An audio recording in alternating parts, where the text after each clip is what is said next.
And I went in the office, and he said, "What's your name?" I said, "Johnny Weissmuller." He says, "Well, we're going to have to change that." I said, "What are you talking about?" "But it won't go on a marquee." I said, "What's a marquee?" Everybody, listen carefully. The Martians are coming this way. We must evacuate the city. Take food and water and extra clothing with you.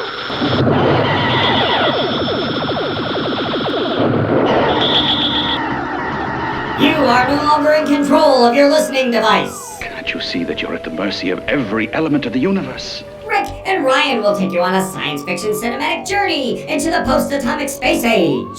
We're not going to cooperate with these monsters. We found a flying saucer. Just a minute, ladies and gentlemen. I think something is happening. A chronological deep dive into the past. Holy cow. Put on your magnetic boots. Let's go. And strap yourselves in for your ride with... The Unidentified Flying Podcast. Outrageous.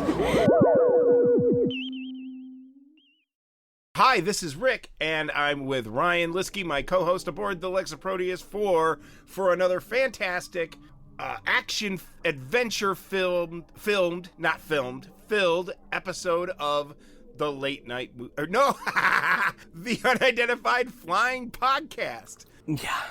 What's up with your robots, dude? I walked into my space cabin, and they had gotten into all my magazines, and there was tissues everywhere. I don't understand it. Well, the point is I forgot to lock the door, and they're kind of bored, and they're finally learning, like, human stuff. Like, I kind of have them in school, and I think they're just really curious, like, you know, like Johnny 5, they're curious for input. Yeah. But here's the problem, okay? I don't know how to, like, convey to everybody how adorable yet annoying this is. The only one that's actually talking at this point, okay, is Wiggy Wiggy. Now, Wiggy Wiggy, he just started talking. He only knows one word. Which is? And I just need to let him sit in on a few more of these and listen to us talk, and he can absorb more words. But yeah, he only speaks one word, and it's so annoying yet kind of cute. But it's you want to hear it? You can't even say it. What? Because you keep laughing. Yeah. What is it? What? Wiggy Wiggy, come here.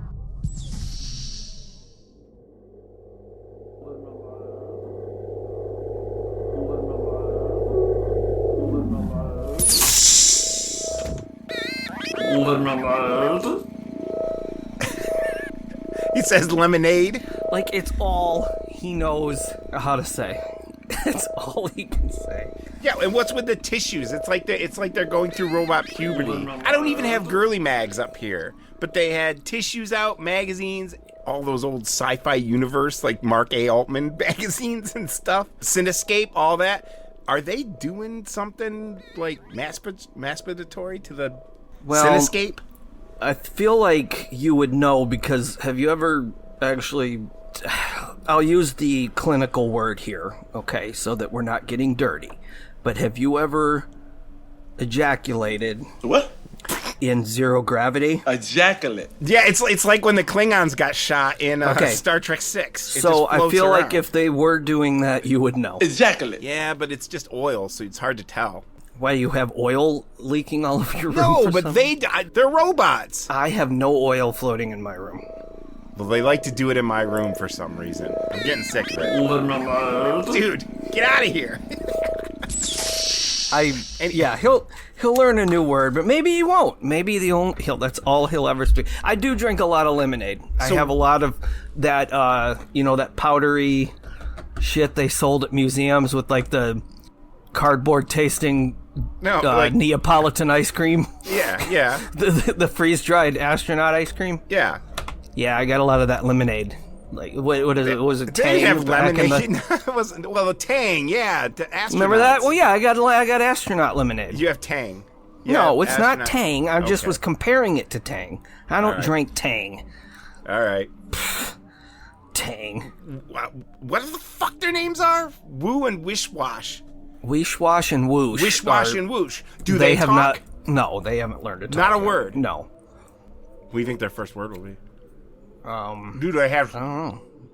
Do they have speech capacity? Yeah, they all do. They're just, see, they're all brilliant. Like, I programmed them with, like, ridiculously high IQs and all that. Mm-hmm. But I didn't program any, like, communication stuff or, that stuff they put in data to make him more human. Any of that learning software. I don't know. There's no Dr. Soon chip. No, Jordy, I have not. Have you? Mr. Tricorder. No, I just didn't see any point. That they would need to talk to us? No, because you and I were doing the podcast on a consistent basis, and then when you disappeared for like 3 or 4 light years for a while there, I needed someone to talk to. I had to move into a different space cabin. I know, right down the corridor, but it took him like a month and a half. I got a lot of crap with me. And I had to I wanted to talk to somebody. I don't go out to space without my black hole lunchbox. Or his Jaws 3D poster. Or my Benji lunchbox. Get on with it. Yes, get on with it! We've got a really good show, I think. Oh God, one of our best. Do you know how they say that? We got a really good show for you, but how do they know? They haven't done it yet. Are they just saying, hey, we got a really good script that we're going to turn into a show for you? But they always say that. Confidence in the audience, because they're hoping it's going to be a good show, and they assume that... They should say, we hope we have a really good show for you, No, I think they assume that by the time the show's over, the audience is going to forget that you said, hey, we got a really good show for you tonight. Nobody sits and goes, you know what? That dude said they had a really good show for me tonight, and I don't think it was very good. I want my money back. Most people have forgotten by that point. I don't know. Most people just probably turn to each and go, "Yeah, that was pretty good." That was pretty good. That Jimmy Fallon is all right. Nah, I'm not a fan. I like his. I'm a fan back in the day. Like he was funny, but he's just not the Tonight Show for me. It's just what it is. I like those things he does with like the karaoke roulette, or sing a nursery rhyme in the same way Robert Smith would sing a death metal song, kind of. Okay, that stuff. Depending on the guest, it's funny. Sure. I'm more of a Seth Meyers guy. I also like John Oliver. That's kind of where I get my news. I'm more of a Dick Cavett guy. I'm talking about like topical late night monologue comedy. I'd rather watch Dick Cavett. Yeah, well, fantastic. You should, because it's relevant to what's happening. Even though we're not there right now, we will eventually be back, and you kind of want to know what's going on down there, don't you? Well, on Earth? Do I want to know what's going on Earth? I mean, we got to go back someday. No. Yeah. I don't want to know. Well, you have to. No, I don't. I live up here now. Yeah, but again, we have to go back. What do you want to be, Charlton Heston, when you get down there and find out they blew it all up? Kind of. I want to be informed, okay? I want to be Charlton Heston. I want to be informed. I want to be Charlton Heston in a Mega Man, though, because Rosalind Cash is like one of my forever crushes. Rick always wants the cinematic moment in his life. Yeah. So damn it, if he has to go to sleep for 400 years, wake up on a barren planet and realize it was actually Earth the whole time, that's what he wants. He doesn't want to just sit and monitor the news every day. No. I want to wake up in the future and be like, oh, they blew it up. Yeah. And I'll be like, yeah, I told you. I was there when it happened. Just give me a corner. Whatever apocalypse happens, just give me a corner and leave me alone, and I'll be fine. I don't care how evil it is. It's like, okay, what? I can watch Chomps on this video screen? Sure. Warning to everybody. Rick is the kid in Swing Kids who will turn you in. No, I'm not at all. I am not at all. As long as he can keep listening to his records. Yeah. I'm not saying Rick is the Cooper. No, I'm not. But he's chaotic, fence-setting neutral enough. But it kind of depends where he's going to go. So, I couldn't. No. It just kind of depends, folks. Just, you can trust him to a certain extent. People know but that. keep your eye on him. That's more you than me, so hey. Yeah, right. You're more, she's your girlfriend, you take care of her like an evil I don't think dad. that's at all true. Well, everyone knows I'm Mr. Softy, so whatever. I'm John Hurt and being just wandering around miserable in 1984. Yeah, that's me. No, actually, because someone asked me, how is it that you and I are friends? And I actually had to think about it for a minute. Like, well, because we are diametrically, like, opposite in a weird ways where people would think, but I like complaining. That's what it is. Ryan and I complain together better than anyone else I know, so that's why we're friends. Can you argue with that? No, I'm not going to argue with that. Anyway, are we recording an episode? No, that's a little autobiographical information for you guys there. It's good to start. At this point in the story, you can get to know your characters a little better. It's called padding. We now know that Rick ejaculates in what? 0G. No, that's not. Is that what I said? Maybe. One of my robots can say. Yeah, this is all good stuff, folks. Mark this episode. Very funny. I mean, we're still in the first act. Yeah. We haven't quite even started our arcs yet. Okay, so we're technically... Yeah. Remember, we only had 3 movies in 1950. I know it seems like it was a long... But we're still stuck in 1951, so... It's going to be a haul. But yeah, in terms of our episodes we've done thus far, this is far and away probably the most exciting one I've had the privilege of co-hosting. God, let me tell you about the movie we're watching. All right, I'm ready. I'm not gonna tell you about the girl I met last night. Okay. I almost was that a song you were doing? Because I was like, let me tell you about the movie we have this week. I was barely paying attention to you. And I still caught like 2 words at the end and knew it rhymed with the one before and instantly was like, wait a minute, I know that song. Let me tell you about the girl I met last night. Anyway. Survivor had other songs. I didn't really know Survivor had 2 singers. And maybe they've had 4, I don't know. I think they've had like 7 or 8. Probably. They're one of those bands that is... I think there's one original member and it's like the bassist. Yeah. Like it's like the band Yes. There's like 7 versions of Yes. Mm-hmm. Like, because these guys just keep we'll get along. We'll get by without the stuff everybody actually likes. Yep. Like when INXS tried to audition a new singer on reality TV. Guys, it's not gonna work. And then the album comes out and totally bombs, and you're like, duh. Yeah. I mean, it's like new Elvira. When was the last time she was on a fucking commercial? Yeah. No offense. Like, sometimes you just gotta get... The Doors learned that lesson the hard way, because if you ever listen to their albums without Jim Morrison, it's just not the Doors. Like, you just... Okay, that's their albums? I don't remember that without Jim Morrison. Yeah, they did a couple without Doors? Jim. Yeah. Okay. And it's like, it's not bad, but it's just not that's why, Foo Fighters were great. Kurt Cobain dies and they're like, let's just make a new band.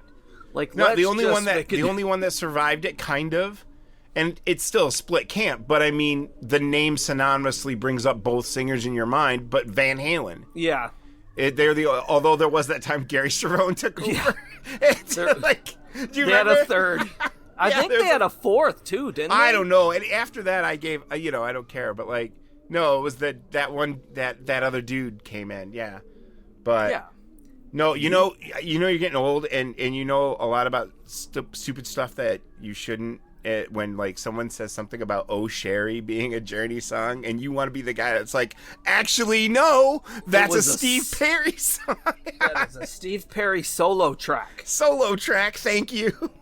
I know, it was that meme where it's like, look, here's Steve Perry with Sherry, whoever, his girlfriend at the time. The Journey's big hit. Oh Sherry was inspired by her. No, that was not Journey. No, that was not Journey. Sorry. No, it may as well be Journey. It may as well be, but yeah, it's Marcus Welby. Yeah. It's an interesting point. Come on, let's get into character.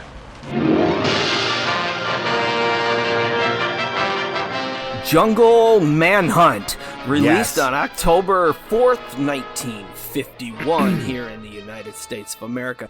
Jungle Manhunt tells the story of Jungle Jim. Jungle when Jim. He teams up with an extremely greedy reporter / bounty hunter, something or other, who's trying to track down a missing football player. Yeah. Can Jungle Jim help her while also fending off the evil skeleton men who are attacking local villages and stealing their strongest young male people?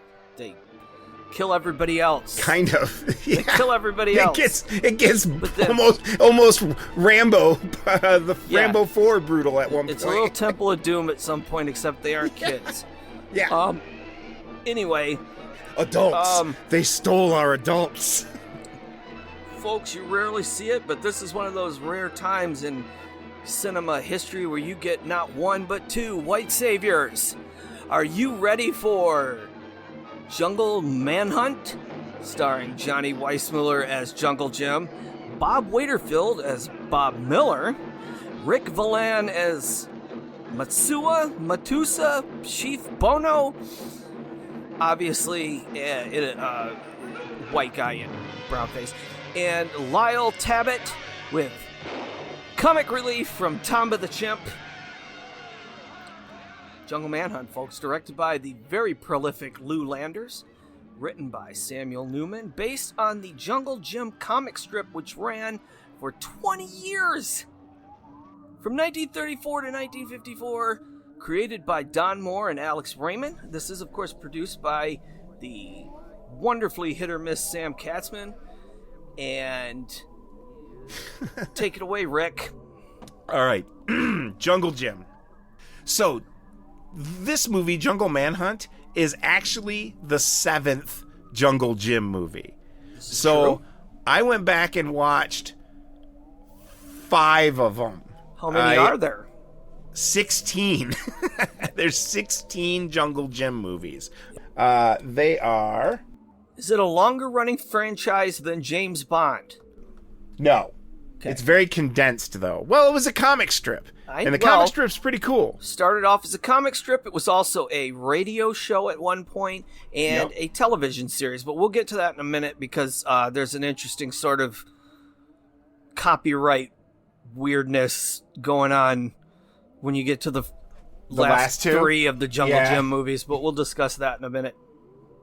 Jungle Jim is a white dude who lives in the jungle, and he helps the quote-unquote natives maintain peace. He gets into adventures with pirates and smugglers kind of and everything. Slave traders. And then around World War II, he probably fought Nazis and Japanese people. He's just a basic hero because I went back and watched basic being the keyword. I went back and watched the first one, which is Jungle Jim from 1948, and not as much cut to the chase as part 7. Jungle Manhunt. It was kind of more of a movie, like watching Airport.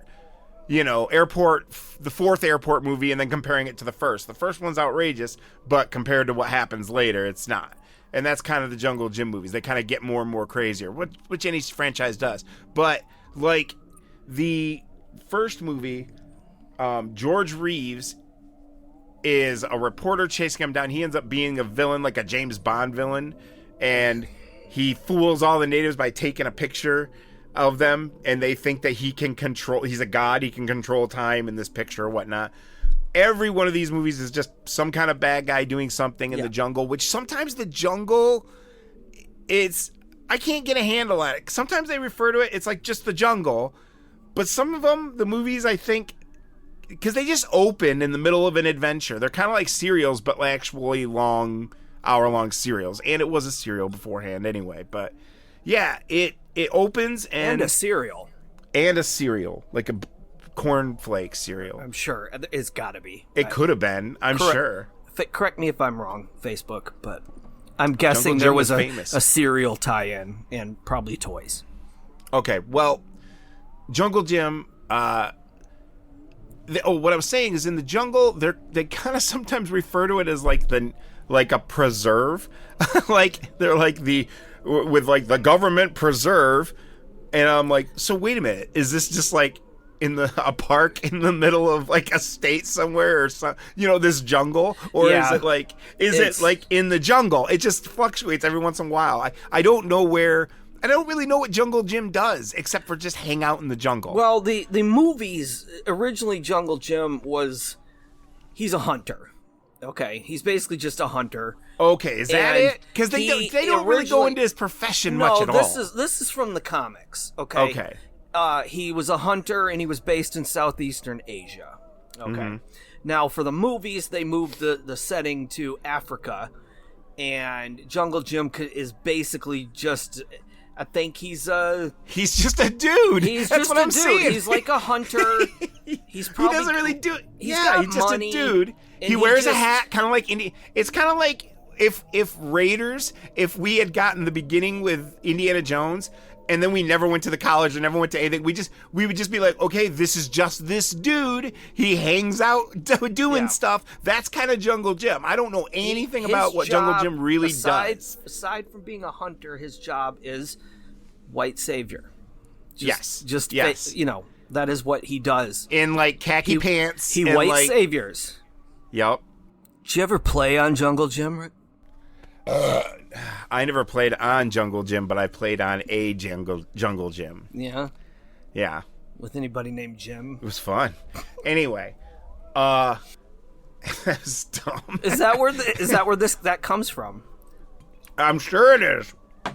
I was thinking about that. Do you ever it's a jungle gym. I think the jungle, if you really think about it though, I'm imagining, I've never looked this up, but I've got to imagine the roots of this are based in some pretty racist shit. So, are you allowed to say Jungle Gym anymore? Like, as far as I guess I don't know, but hey, we don't know. We're just calling it. I don't know. So if we are, sorry, but maybe you can help us out because I don't know how it would be, but still, Jungle Gym. I mean, what about Jungle Steve? I mean, I'm sorry, but given the track record of white people, I just gotta believe. No, but it's okay. Well, and this movie is chock full of like it's gonna be one of those where like Jungle Jim is just standing on the edge of the Gilligan's Island set. Yeah, and then there's shots of really grainy like Shocking Asia, all kinds like some kind lots of documentary stuff. Stuff of natives. I mean, but I'll say this: some of it is cool. Like some of it, like the stuff, the shots of them with the boats, and it was a lot of people in one. Yeah, like it was just kind of like, wow, that's good. As stock footage, it's pretty good stock. Well, footage. they all came from old educational for the time documentaries, which were probably these were probably shot in the 30s and 40s, so it's obviously very, seen through the colonial gaze kind of thing. The documentaries, though, they look hardcore. It's like, wow, that's like real crazy shit back then. Because it's like 1930s and stuff. But like, and there's lots of it. And I hope you like that footage because you're going to see it in every movie. It's the same footage. Yeah. Like, you'll see the same shot of the 18 million deer jumping down over across each other. You know what I mean? Or running through the jungles, and you'll see all that stuff. Yeah. So anyway, Jungle Jim is just this dude. He wears a hat. He's got like the hunter outfit, kind of. Yeah, like a game hunter back then or whatever. But he just wanders around and helps everybody, of course.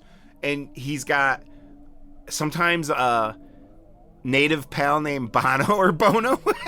And I just kept laughing at that because of the U2. But yeah, Bono, he's the Matusa chief. Matusa chief. Bono. Matusa chief. Yeah.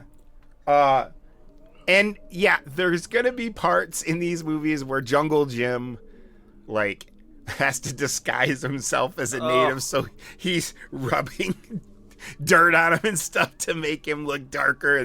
But it's okay because he matches all the other actors because they're all the same way. They are in blackface. And well, they did use some Latino and Hawaiian, I read, actors for extras. Mm-hmm. A lot of it is white people. And content warning. So yeah, the first one had George Reeves, good old Superman, and he's the bad guy, and that one's pretty entertaining. But then it goes to The Lost Tribe in 1949, kind of the Goldfinger, the hot one, the third one, because I kind of have a theory that if it's a trilogy and it's a third, it's always the wild. It could go either way. But if it's a franchise, it's a third. Kind of always sets it up good. Like Goldfinger is like it's the culmination of the first two movies, and then it just takes off at that point, you know. And I would say Mark of the Gorilla is that moment for Jungle Jim movies. Okay, and that's the third one. And yeah, that's the third one because Jungle Jim has he's got a buddy that's a parrot, or not, it's a parrot. It's a crow. His name's Caw Caw. And I don't think he made it into Jungle Manhunt. But he also has a little Benji dog named Skipper. And all I'm saying, Stephen and George, they missed out because Indiana Jones should have had a little Benji side dog that could help him get out of jams. You know what? That's I'm not going to argue with you on that one. I don't know about the small dog, but I did kind of always the small wonder. Dog, because then because he's got to get into little spaces. I know, but I did kind of, even as a kid, I was like, you know what? Indiana Jones kind of needs a dog. Yes. Like, there needed to be... He's born from a dog, in a way, is his name. He should always have a sidekick and a dog. And it just was... I think that's why I liked Temple of Doom so much, because Short Round was like a kid. Oh, it's a jungle movie. He was, but he was more like the... kind of the pet kid, and it had that energy that exactly. Well, Temple of Doom is totally that kind. The most serial adventure Indiana Jones movie there is Temple of Doom. It's the purest. If you want to go by what the source material is, whether you feel about the movie or not, it is. And it's very much like these. But he's got Caw Caw, he's got Skipper, and then he's got a monkey, which I guess becomes Tamba. Maybe a different monkey played Tamba, but all of a sudden that monkey has a name later in the series. But the monkey and the dog team up and stuff. There's a part where there's a lion trying to find the dog, and it's hidden in a bush behind its tail, and it shows the dog bite at the lion's tail, and the lion goes, but it's all stock footage. It's really good. Anyway, Indiana Jones needed a dog. That's all I'm saying. But yes, we get to Jungle Manhunt, and like you said, they're right away. It just starts out on a village that gets ransacked by the bad guy from Karate Kid and his buddies. Yeah, the skeleton men. Yeah, exactly. Matusa people afraid run away. I can't believe that, Bono. Your people would never run away from danger. Not run away from danger.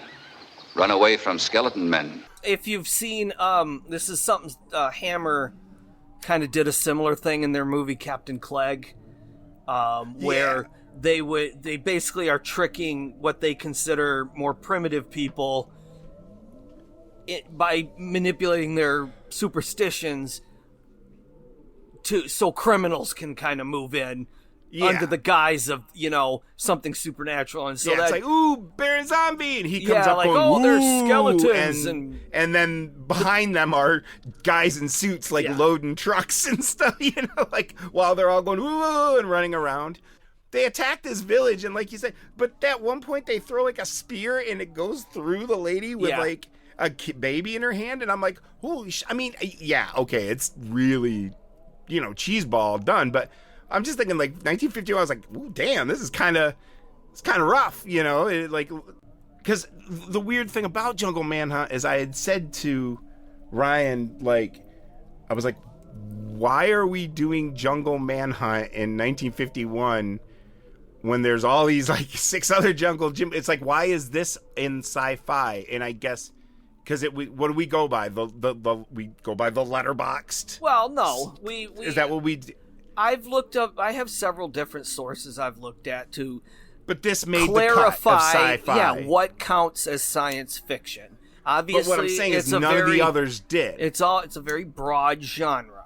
It's not just spaceships and Martians. Yes. So we're covering everything that is considered science fiction. I get it.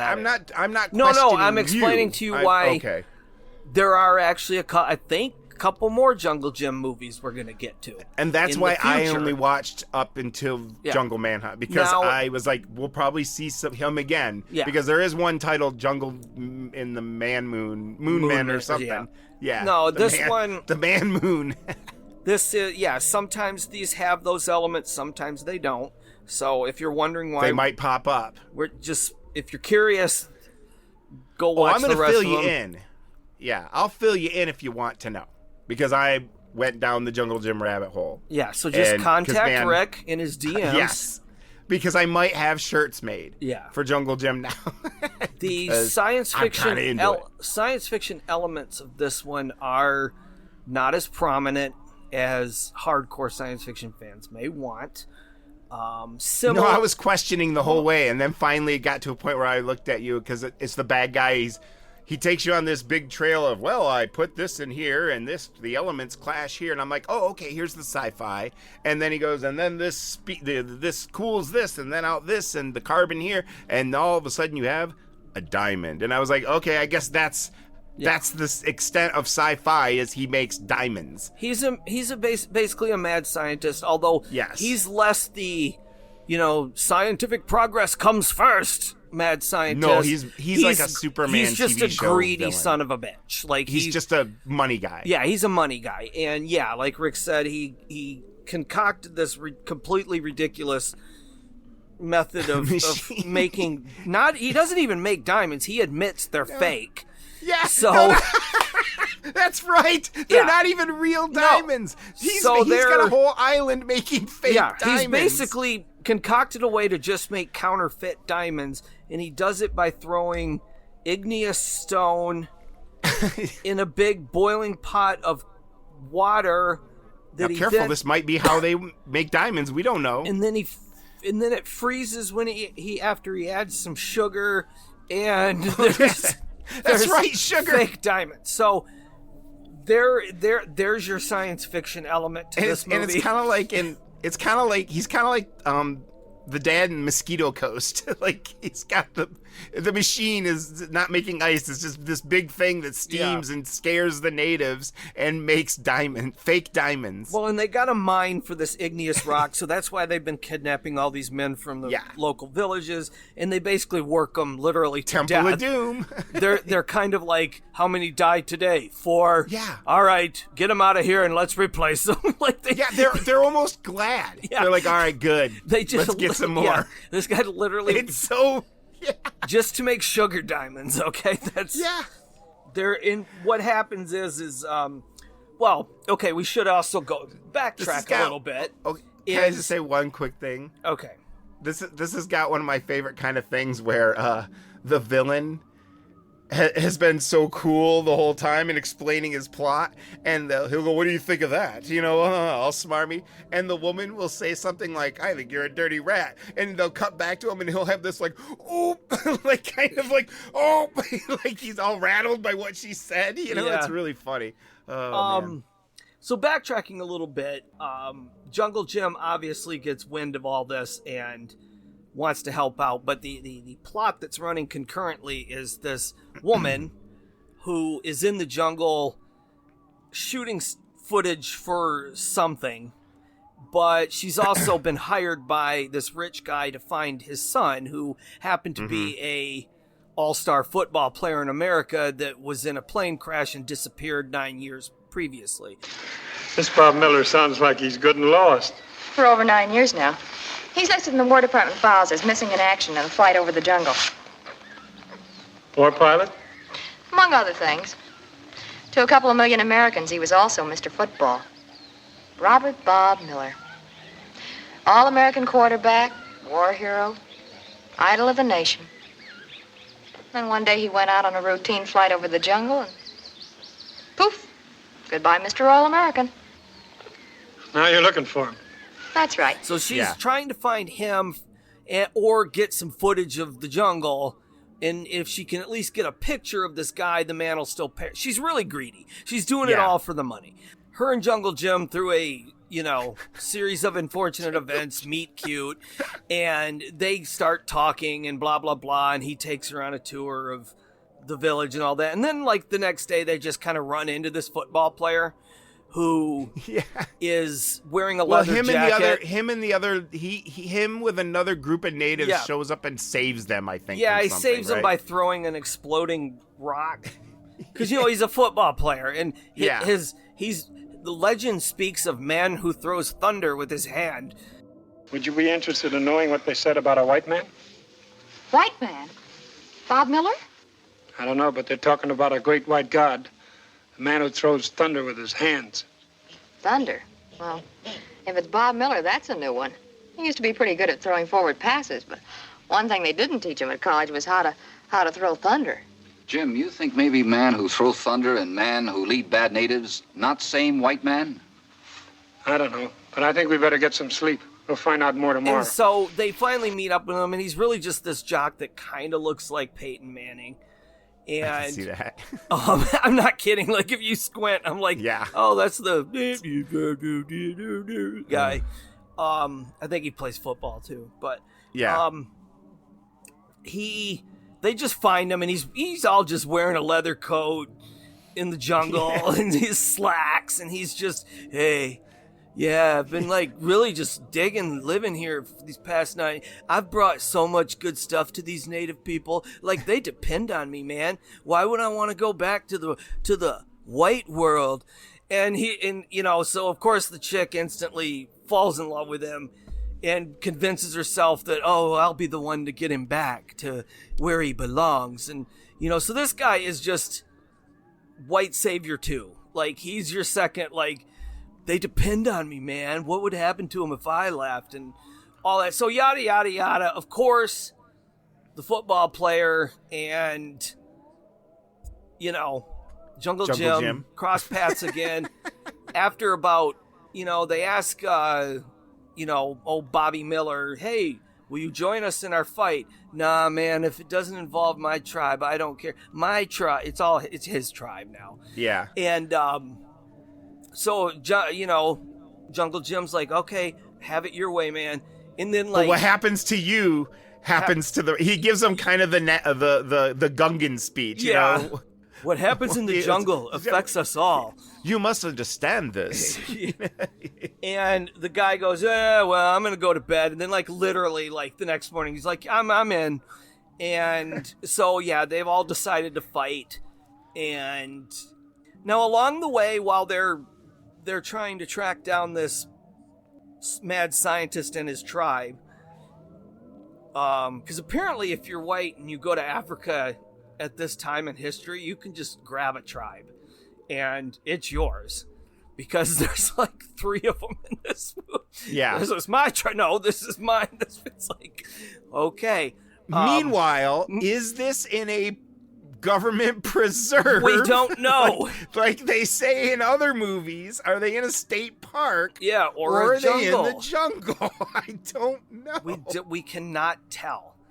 Because to me, I agree with Rick, it kind of looks like the set from Gilligan's Island surrounded by stock footage. Like that's exactly what it is. Maybe there's something deeper to that. Maybe this is Truman's Show and no one knew. It's kind of funny because when I was watching this, I had this weird thought. I'm like, what if Jungle Jim wakes up one day and finds out he's alone on an island and he's just been fantasizing all these adventures he's been on, but we've been watching malaria. him. And so it's weird you mentioned Truman Show because I was like, I kind of had this weird Truman, which is bizarre. But anyway, along the way, Jungle Jim and Bobby and don't forget Tampa. I was watching this movie and Bono. And right away, the first time I was watching this movie, I was watching with Space Cadet Joe Whitaker, and all of a sudden Tamba did like 3 backwards like flips, and I was like, I said, "Oh, Ryan and I have already given this a 1.5." You know, like monkeys jumping or monkeys flipping doing things. Yeah. They all, shit like that. while they're trying to find this evil tribe, they do run into a pair of dinosaurs, and at one point, out of nowhere, there's also a giant octopus fighting a shark. Oh, that's right. That Jim. Man. Now, okay, we should mention now, the dinosaur footage is recycled from 10 million BC. It's the same stock footage that was used. Or is it 1 million BC? 1 million, whatever. BC. You know what I'm talking about. It's the BC same one cab. that we discussed when we talked about two Lost Worlds. When we discussed 2 Lost Worlds, they use that stock footage. Same stock footage in this movie, although you get to see a couple different angles than you saw in 2 Lost Worlds. So yeah, it's a little different. But the other stock footage is this octopus, and again, these are real animals. Okay, these are not stop motion. The dinosaurs are an iguana and an alligator with fins taped to its back or glued. We've already discussed that in a previous episode. This one has that same footage, and then it has a shark fighting an octopus, and it is a real shark and a real octopus. And I swear to God, at one point you almost see somebody off camera whip the octopus at the shark's face. So this is pretty vile. I think it's pretty awful, and there's no reason to even have it in the movie. It's just to add a really cheesy action sequence. And here's the thing about it, is the shark eventually kills the octopus and just swims away. Meanwhile, they cut to Jungle Jim supposedly watching all this in horror. But once the shark's done killing the octopus, it just swims away, and Jungle Jim goes, "Man, fuck that," and he swims after the shark and murders it. Like he gets a dagger out. He's and when now when you see him stab the shark, it's obviously fake. But he's chasing the stock footage shark, and he's like, "No way, man! You're gonna die!" Like he just murders the shark. When he could have just let it swim away. But when I first saw it, I didn't notice the knife, and when because it's kind of a big uppercut kind of shot up to like stab it. But I thought I didn't see the knife, so I was like, oh, for a hot second, I was like, oh my God, is he gonna punch the shark? And no, but all of a sudden, and it was like, and I was like, oh, he was gonna molar ram that motherfucker. No, but I'm not saying I'm torn because yes, of course, in hindsight with the animal cruelty, okay, I get it, but I can't help but enjoy the craziness of these kinds of movies. Because of all that footage and the action, I mean, they didn't really stab the shark. So. No. They used a cutaway, but if as a movie, it's like the adventure. I can see myself being a 12-year-old kid in the 50s and being like, "Wow, this is amazing." Okay. Well, and it's important to note that while we know where the stock footage came from of the dinosaurs, I don't know where this stock footage came of the shark and the octopus. It could have been a nature documentary. I can't vouch for that. So if it was a nature documentary, still it does look like they are throwing the octopus. Baiting it on. So I'm gonna call foul on it. But obviously it's ancient history at this point, and I don't know what they did. So Rick's right. I guess if you can kind of just separate yourself, it's so buck wild that. And I never say that. That's Rick's term. As a genre, I'm getting it now. Because I never did. I have black spots in my in my game when it comes to like just certain kinds of movies like Medieval or even like Jungly Tarzan. I never saw a lot of the Tarzan movies or anything like that. And now it's like as that how being a genre fan and then like. There's so many subgenres of not just current but old cinema once you really start to dig that you go and then you kind of realize, oh my God, where's that been my whole life? Because that's just what I need right now in my life. And all I'm saying is, as fucked up as my life is, I'm kind of happy to have jungle movies. Oh, got it. Let's do this because it made me interested in the genre in general. It's kind of like when because you know me, I've never in my entire life, even as a child, was into professional wrestling. Right? Like, it's just not my thing. I don't diss on people who like it. You never were in any of it in the 80s or any of it. You never one were day into all I that. discovered and fell madly in love with Lucha Libre movies, like Santo and the Blue Demon, like out of nowhere. Because again, it was a subgenre I'd never explored, so I threw a couple of them in, and I'm like, I still haven't. I get it. This is great, but I think it's more the masks and the characters than, which I know the other professional wrestlers are characters and all that, but I think it's just, well, I don't know. Hulk Hogan never fought Martians and vampires and the Mummy, so I'm gonna go with Santo, right? Yeah. So I get where you're coming from with that, with the kind of discovering the subgenre. Yeah. And that's, I mean, there's a lot to unpack here still, because like, should we start talking a little bit about the star? Yes. Johnny Weissmuller. Yep. Now, Johnny Weissmuller, the Jungle Jim movie started in 1948. This is after Johnny Weissmuller had starred as probably the most famous Tarzan. Like, he's the guy responsible for the yodel, like, that, you know what I mean? Is that how it sounds? Yeah, you know what I'm saying. Yeah, is that it? Routine. Anyway. Chewbacca, is that it? Yeah, that's what it is. Yeah, I remember when Chewbacca did that. Remember when Chewbacca swang through Endor and made the Tarzan? He swang. Just swang. Anyway. Didn't Mutt do it in Kingdom of the Crystal Skull, too? Yes, he did. He yodels like Tarzan? No. Okay. No. Maybe. That's what I was asking. That would have made it better. No. That guy's wise. Anyway, so made it worse. So Johnny Weissmuller was like Weissmuller. Muller. What? Muller. Like Martin I've Mull. heard both. Johnny Weissmuller won 5 gold Olympics for swimming. He won gold Olympics? Or gold medals in the Olympics for swimming in 1924 to 1928, and broke the records of each race. So, and I believe it because I was watching, there was one part in this movie where he had to there was a guy trying to get away or something, or going with the current, and he was against current, and he was booking, and I was like, holy crap, he's fast. And it's because he is probably one of the greatest swimmers of all time. That's how he became Tarzan. Yeah. Okay. He was the Michael Phelps of his day. Yeah, so all those action scenes where he's underwater, it's kind of funny because it looks like he's in a giant Jungle Jim fish tank. He is. You know? You can see the back of the wall and everything. It's pretty great. Which again gives it that Truman Show. Yes. I'm telling you.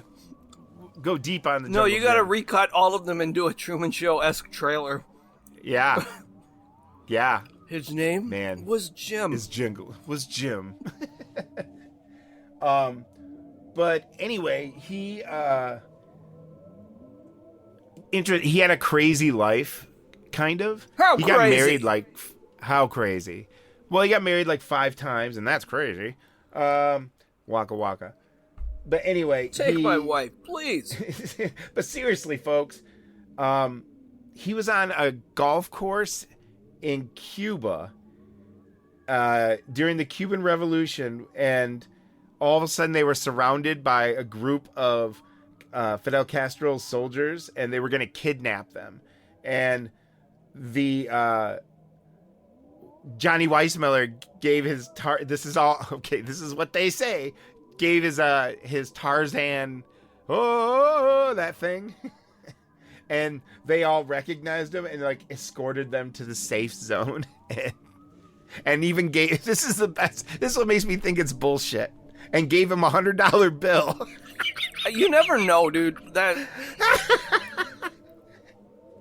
that's the icing on the cake. Yeah, okay. Yeah, dude, you should definitely add that to Wikipedia. Yeah, I probably got it from Wikipedia. Anyway, that's a joke. That's a joke. No, that's All not right. a joke.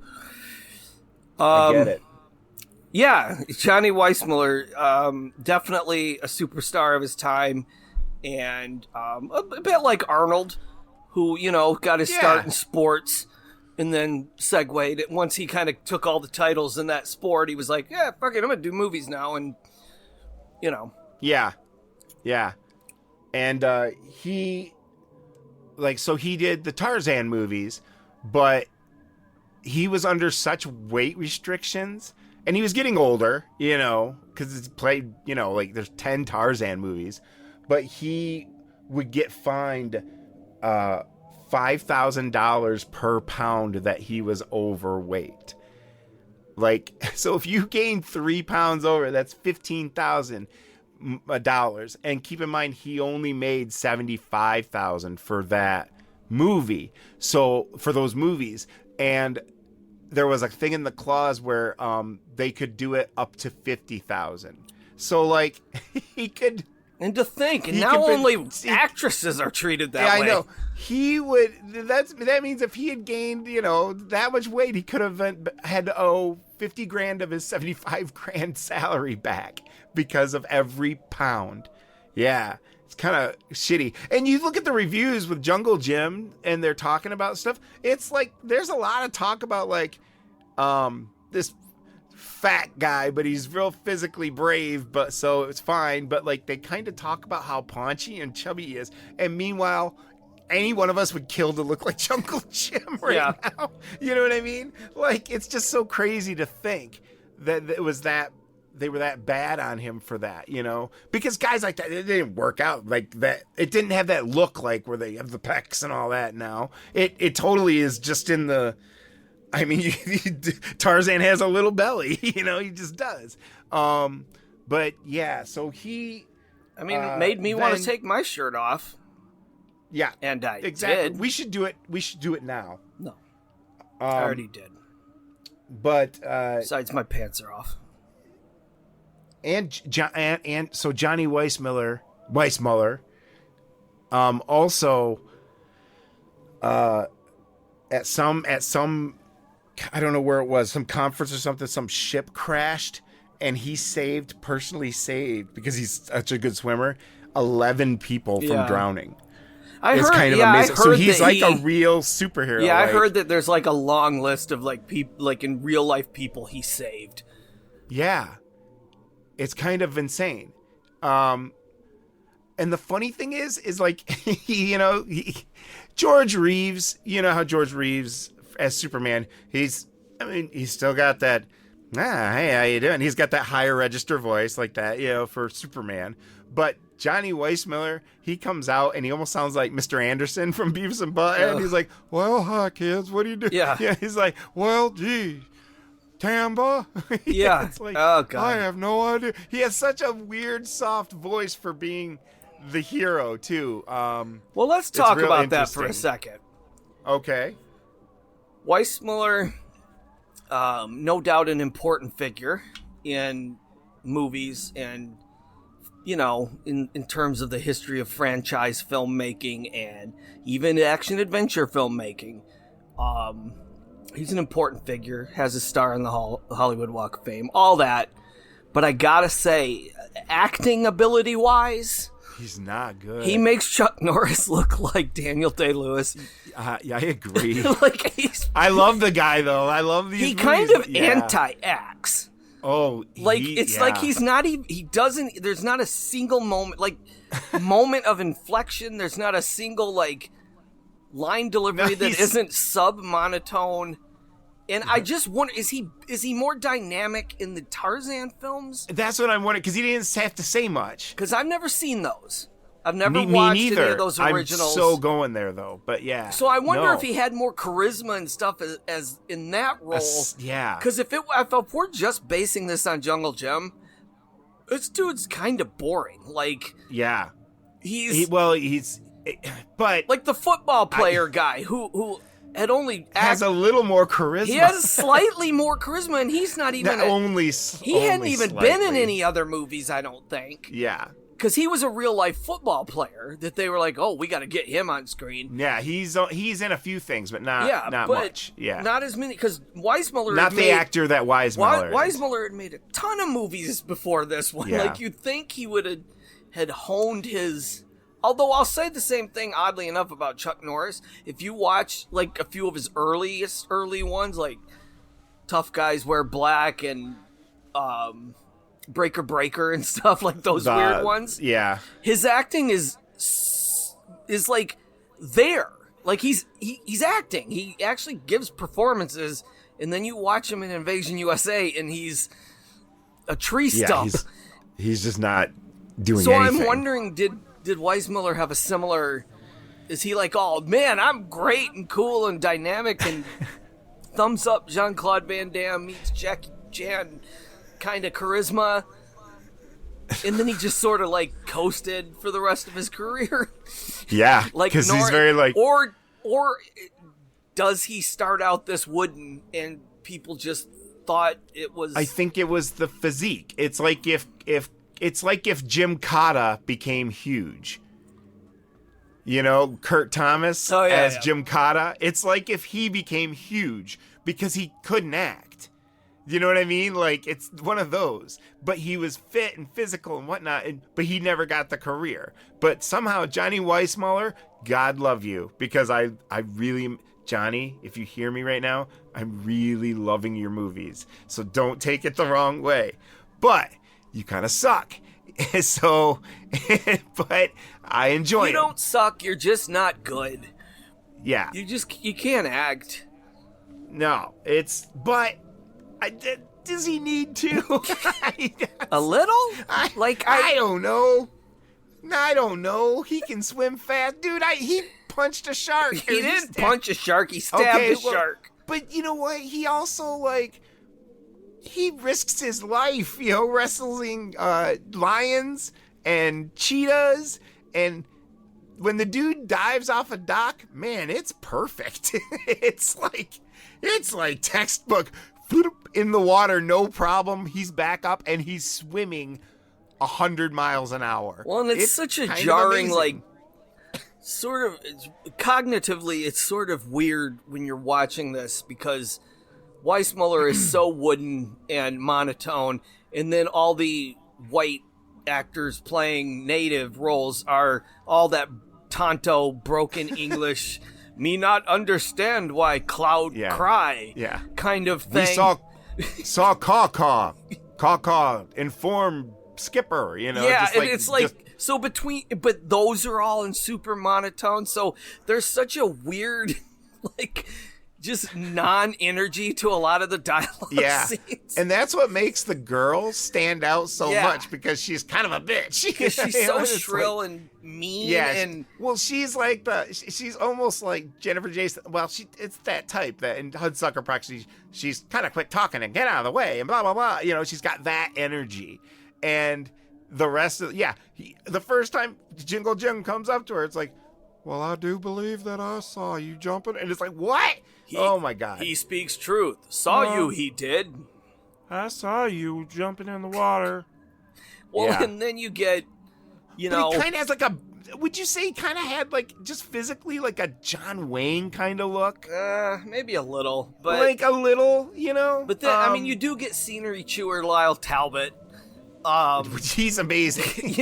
As the villain, as the greedy mad scientist who is straight up murdering people so that he can make fake sugar diamonds. That no one will be able to tell the difference. But hey, us fans all love him. Because we love a lot of his roles. I didn't know him personally. He could have been a dick. Could have been. What's the one I think is that I love him in, obviously, is help me out here, Rick. What? What was it? Well, what were you saying? Okay, the one I love him in, because he did a lot of classic films with Spencer Tracy and Humphrey Bogart and stuff. But man, we kind of know him and love him from the Ed Wood stuff. that he did at the tail end of his career. You know. Oh, which guy is it? The Plan 9 from Outer Space, and he did Glenn. Oh, that's Glenda right. and That is Jailbait. him. Yeah. So yeah. He is. fell yeah, on some he's hard great. times, but we love him in those movies. So, you know, great. You worked with Bogey. That's cool. But, hey, you also worked with... He's kind of one of the... he's like a John Waters Underground kind of guy, you know, because it's Ed Wood. So it's like, you went from Humphrey Bogart to Tor Johnson. That's fine with me. No, that's fine with me.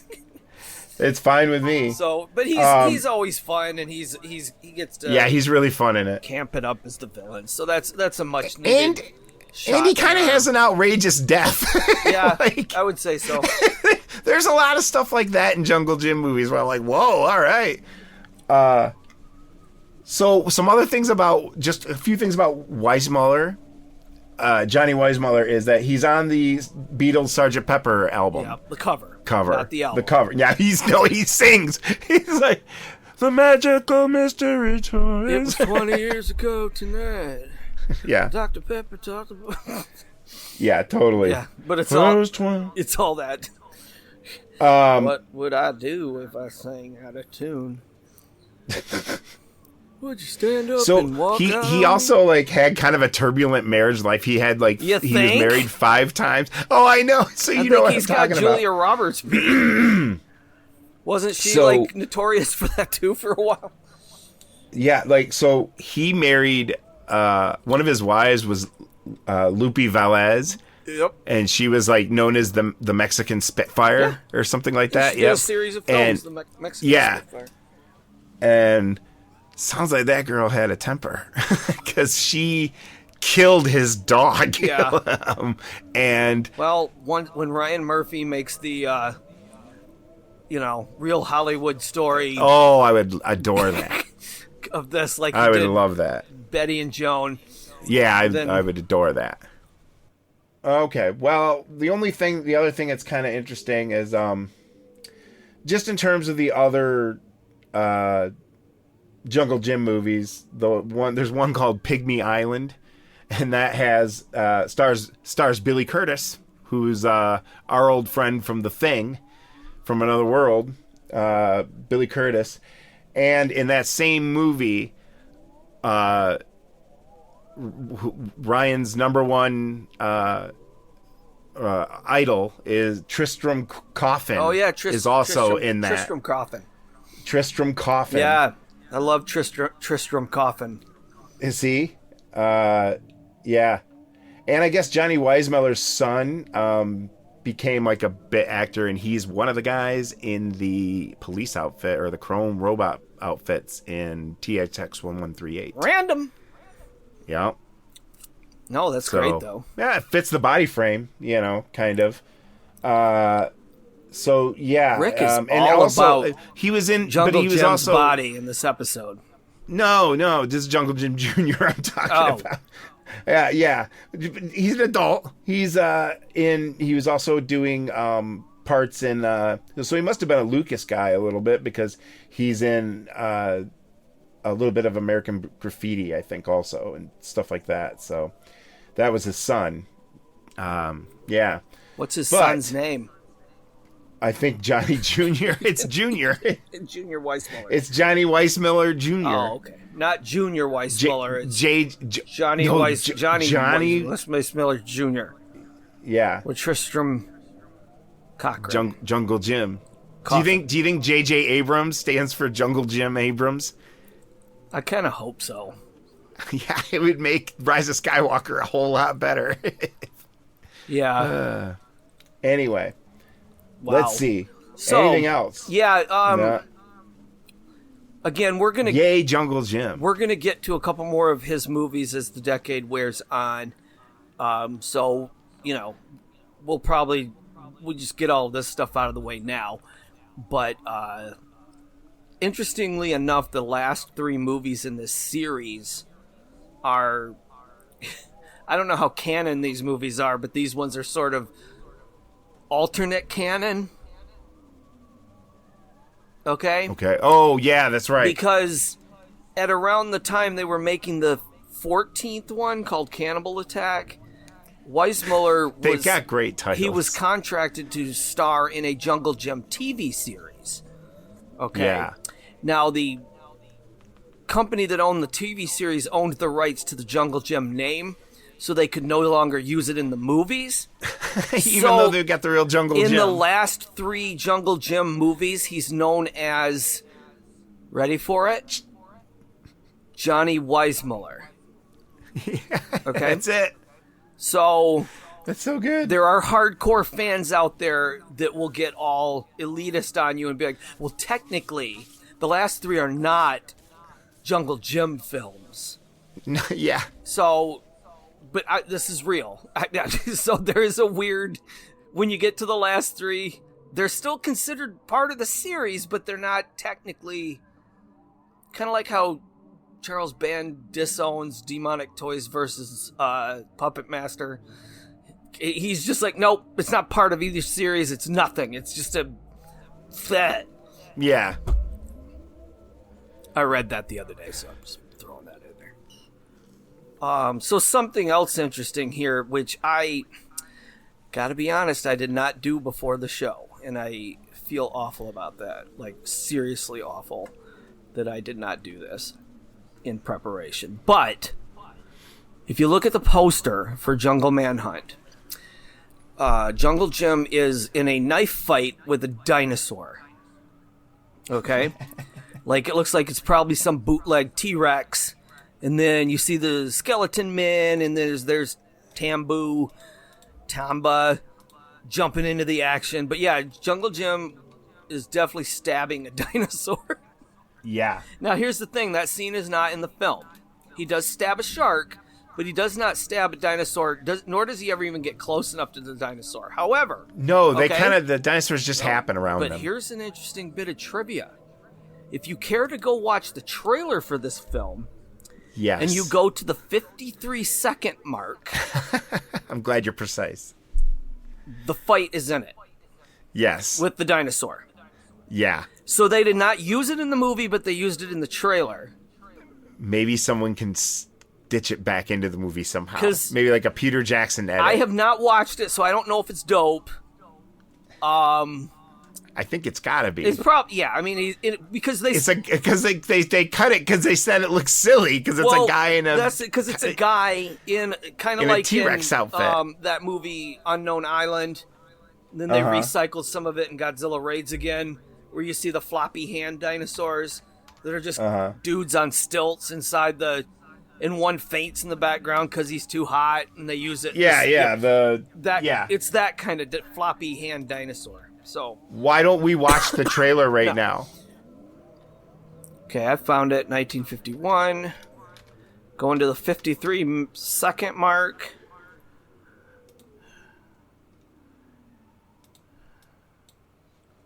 Okay. Oh, yep. Oh my God. That would have been amazing. Yeah, you don't see much, but that was great. Okay.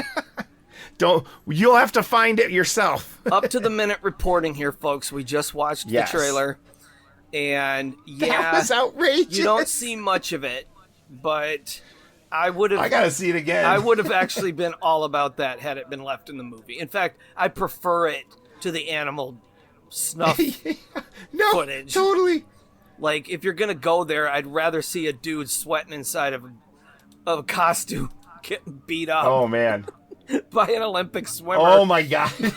Then 2 animals and he starts the T-Rex. The T-Rex guy starts kind of hopping at the end. It's like so he's like one of those Chinese hopping ghosts. God. That would have hopping vampires. That should have never been cut. Yeah. So maybe I don't know. I can't see anywhere online that it makes its way into one of the other ones, but man, you know what?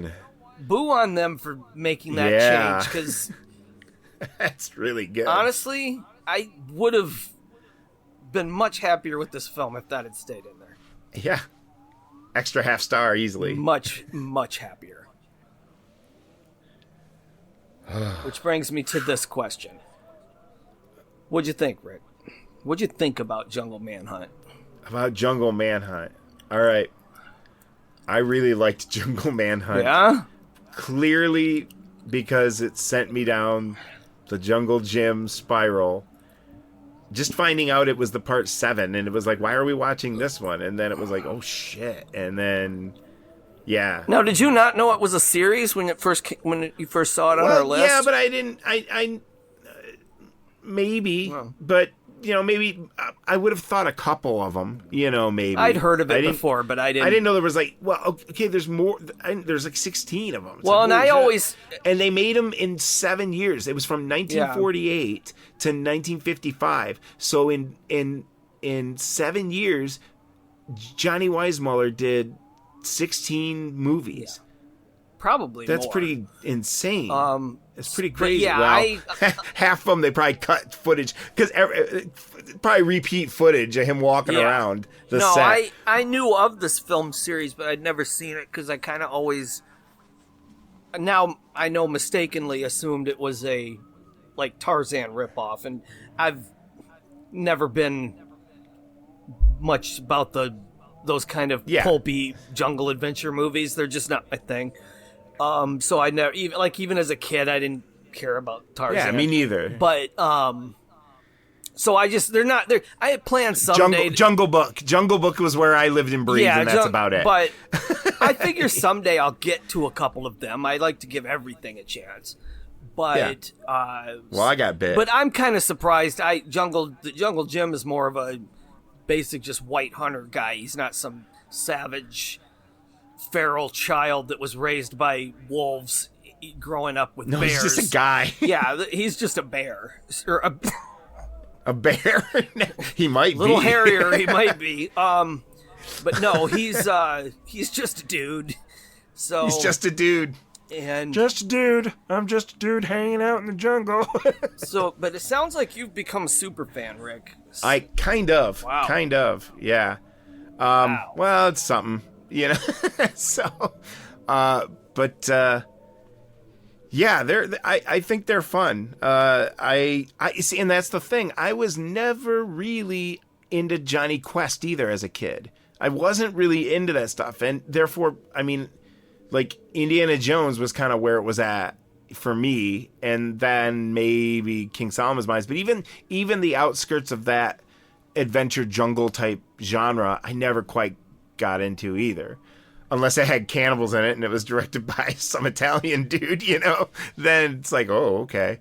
But no, they're fun. They're fun, ridiculous. I mean, if you can be entertained by just like a dude that goes around the jungle with like a pet bird, a pet dog that looks like Benji, and a monkey that does crazy antics, and it's and Johnny Weissmuller just beating the tar out of animals. I mean, to be honest, if you're into that sort of thing, while not showing a single emotion. No, exactly. And most of the time, they're just stuffed animals being thrown around. Yeah, that's fine. Okay. Stars. I'm going to go out first because... Well, do you want me to tell you what I think? No. Okay. For once, let me just draw the line. Okay. Do you know what I mean? Go for it. I'm going to go with 3.5 stars. 3.5 stars. I think so. Sincerely. Like, you're not joking at all. No, not really. You don't have to. If you are not joking, then don't be joking. All right, 3. I'll give it 3 solid. Like they would go, and Roger and I give it 3 enthusiastic thumbs up. Okay. Or 2 enthusiastic, not 3. Yeah, well, 3 enthusiastic thumbs up. 3 thumbs up. There should be an alien. Anyway, okay.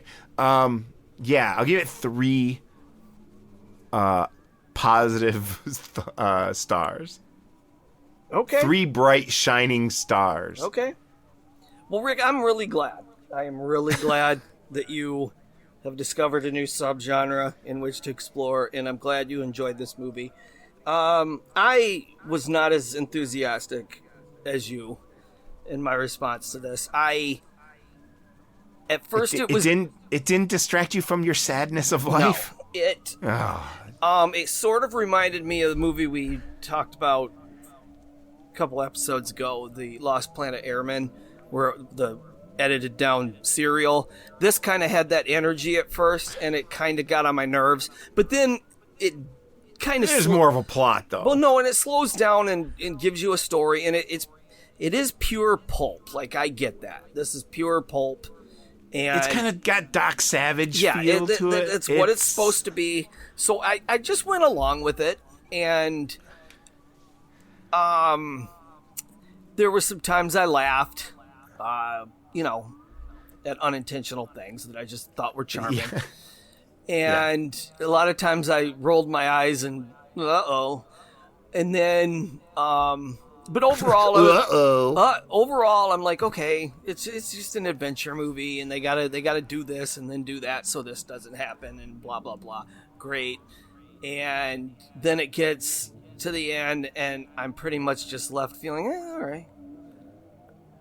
So yeah, and it was interesting to come into it at the 7th movie, because so it was like. But I can only imagine they're kind of all the same. But you know what I'm saying? It was like, but no, there's varying degrees of. It's just interesting to watch it change a little. It's just like I said, Airport. Okay. Airport. The first one's a big budget.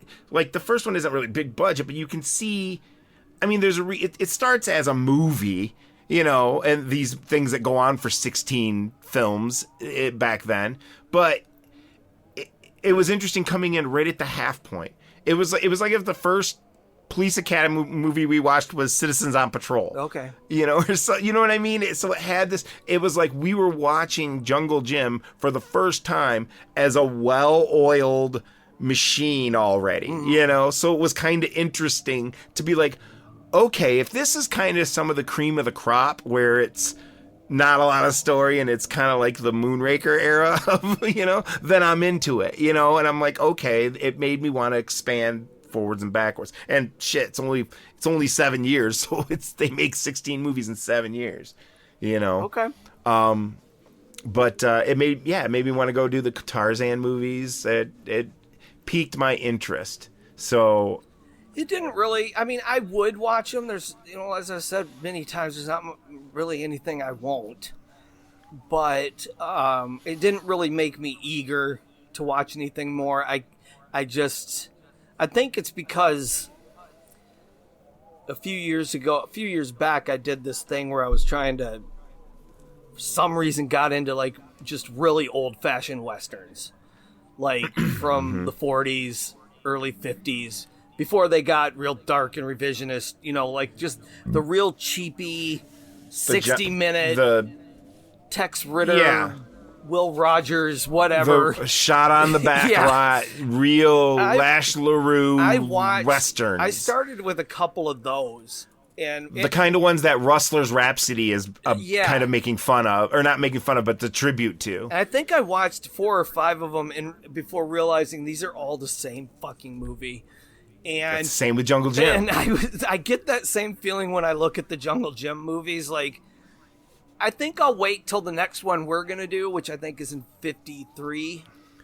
Because I'm sure a few of those pop up. Yeah, I think we got 2 more, if I'm not mistaken. First 7 didn't, though, or the first 5 or 6 did not. We'll see how I feel that's then. why we brought you up to speed. I'm going to let this just lay. And, I wasn't unentertained or unamused. I just wasn't...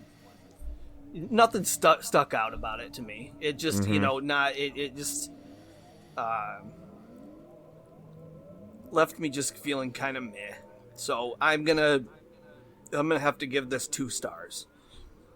Okay. All right. Well, I gave it 3. Peaked to what even weirder what might happen down the road in the next one that's science fiction related.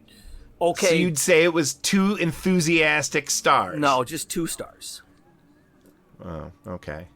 Solid. Well, I get solid C. 3 thumbs up. Solid C. All right. No plus or minus, just C. That's fine.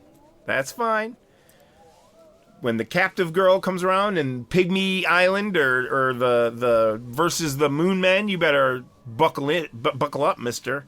We'll see. It's probably going to get good. Shall see. We shall see. So, anyway, you're probably wondering, was Jungle Manhunt nominated for any awards in 1951? This 60-second... Wait. Sorry. What the fuck is your problem? This 66-minute movie... Yeah. Did not receive any award nominations in anything. I'm outraged. Probably not uncommon, though, considering this is, by all definitions, a cheapy B movie that was obviously targeted at kids. And, you know... With all its stabbing and animal cruelty. With some of the usual lackluster direction from Lou Landers. The usual, come on now. We didn't even get it. Lou Landers did The Raven. He did... I'm not saying he didn't do a couple good movies, but his directing isn't...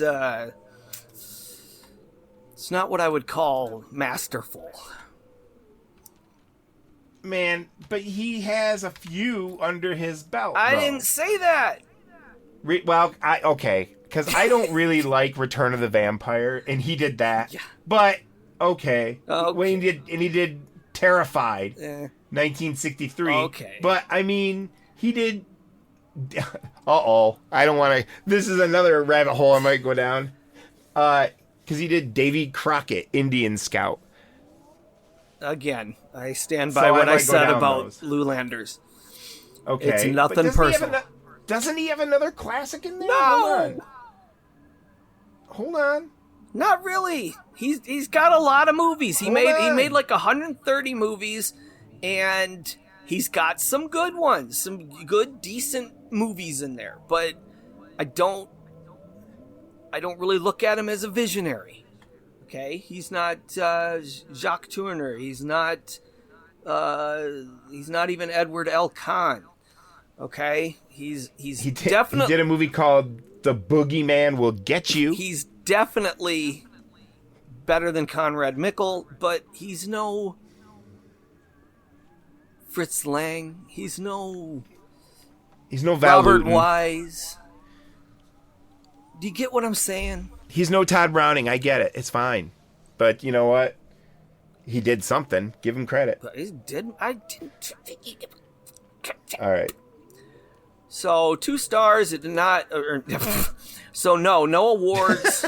I don't even have any information I can give you on whether or not it was a box office hit. But since they cranked out so many of these, I gotta imagine it made a little bit of money.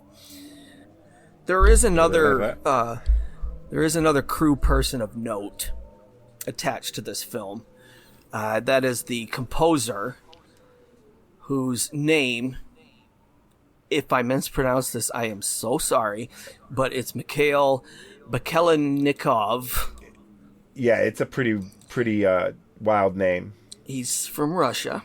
He was the composer of the film score. Now, he did some greats from this era.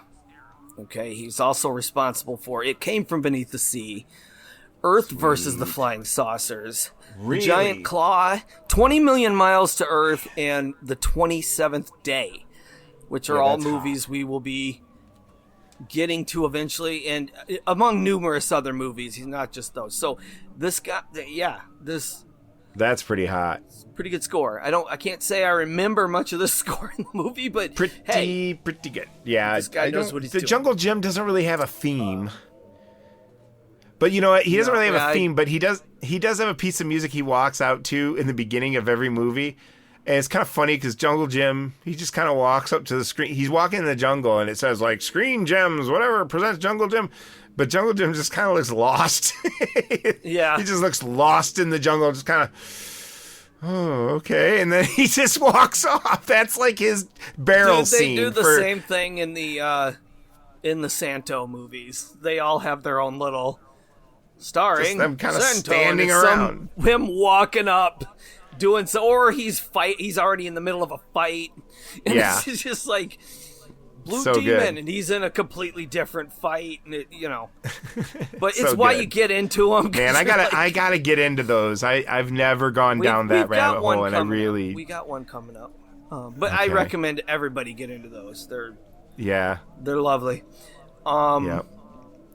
So the next best thing I can tell about, the only other thing I can tell you from Jungle Jim is that if you wish to view it, and who wouldn't? I mean, yeah, view it. It is, let's see here. I had this written down. It is not currently available on any thing other than DVD-R, which you can purchase on Amazon Prime for $20.95. So it's a record-on-demand thing for this if you want to order there's it. not a lot of good releases of Jungle Jim movies. I don't see anything else that it was. I'm sure they played on most TV of them a lot. are on they're on YouTube. Yeah. But varying quality. Well, that's where we watched it. So. Yep, that's where I watched it. But yeah, fuck it. I don't know. For all I know, these are in the public domain. I mean, it's they're like 10. Yeah. So put them out. Put them out again. Put them on a cheap. I will buy them all on. Criterion is missing out. See, that's the thing, is I probably would too, just to have the complete set. But if that came out in a box set, oh my god. But yeah, if you are interested in viewing it, just seeing it, it's out there on YouTube, and I don't, I'm sure there's other ways of procuring it. But if you'd like to own a DVD-R of it, then just head to Amazon Prime, and you will find it. I'd buy a gas station box set of those where they're all movies. on one DVD. Yeah, I don't care. I would, I'd buy. Yeah, if they were like, if they were just wrapped in like paper, and it's stapled with an envelope. As an envelope, I would watch those. I would buy those. All right, yeah. Well, I'm curious now to see how you react when we get to the Rocky Jones Space Ranger movies. Oh, I'm ready. It's another like this where they're cut down from serials, but there's also, I think they also did, instead of cutting all 18 episodes of the serial into a movie, they just take like a couple episodes of a TV series and mash them into a movie. So it's a little bit more. I'm fine with that. Yeah, Planet of the Apes did that with the TV show. Well, they did that with the Rocky Jones series and released several movies. Okay. But they kind of have a similar vibe to this, where it's with Rocky Jones and he gets his own little, title card. And I love all this shit. And there's all the sidekicks. There's all the, what's happening to us today? Oh, nothing. It's a nice, easy day. Oh, shit, we're heading towards the moon. Why are we heading towards the moon? Someone's got us locked in a tractor beam, that quickly. And they go, So I'm ready. You'll probably enjoy that shit. Well, that's what kind of Sky Captains was like, and that movie really struggles to be amazing, but it's good. It's pretty good, but it just. Yeah, I like Sky Captain. It just falls short, but it's good. It's fun. Yeah. We all fall short. I mean, it makes me realize, like, because I was never into like Dick Tracy either as a kid. No, I wasn't. But it's made. But it's. I maybe it's just because when you go through so many series and all that, you're like, oh, okay, I'm exhausting everything. I got to find one more thing to be into. And so it's like, maybe I've reached that point where I'm like, okay, maybe I'll be really into Dick Tracy all of a sudden, or this kind of serial, because it's there to explore. Yeah. And no, I get that. I do. And it makes me think, there's such a distraction from life. It's just, they're great for that. I've done that in the past where I'll just, for some odd reason, just like, holy shit, I'm into this all of a sudden, and Yeah. But you have to have rabbit hole mind mentality. Yeah, it's not. It's just like I think at one point I just went all in on the Whistler movies with Richard Dix. I think why not? I think Lou Anders? He might have done. What was the director? Yeah. I think he did one of those. Yeah, he might have. Yeah. But yeah. Well, it's like me and Ma and Pa Kettle movies. Man, I love that shit. And like Francis the Talking Mule. I like franchise. I like 50s franchises. I like these shitty franchises. You like franchises. Not all of them now. I like pulpy kind of. Yeah, whatever. I mean, I guess a kinda. Yeah, more than kinda. Yeah. You're a franchise / sequel person. But always not have like been. the pop. Not the. Well, I'm a Guess Who's Back person. Remember, I love Guess Who's Back. So. Shady's back. Yeah. Yeah. Guess Who's Back. All right. Well, I don't. I have nothing more to add. I have nothing more to add. We'll get to the next Jim Bob movie when we can. Meanwhile, Rick is going to start writing Jungle Jim fan fiction on my body, on his body, and with a knife. Apparently, and then he's going to blame the mess on my robots. Bob, have you changed your mind about going back to $1 million? I'm still not interested. Uh-huh. Well? Hey, what's the idea? I thought you said that film was worth a lot of money. And who needs money in the jungle?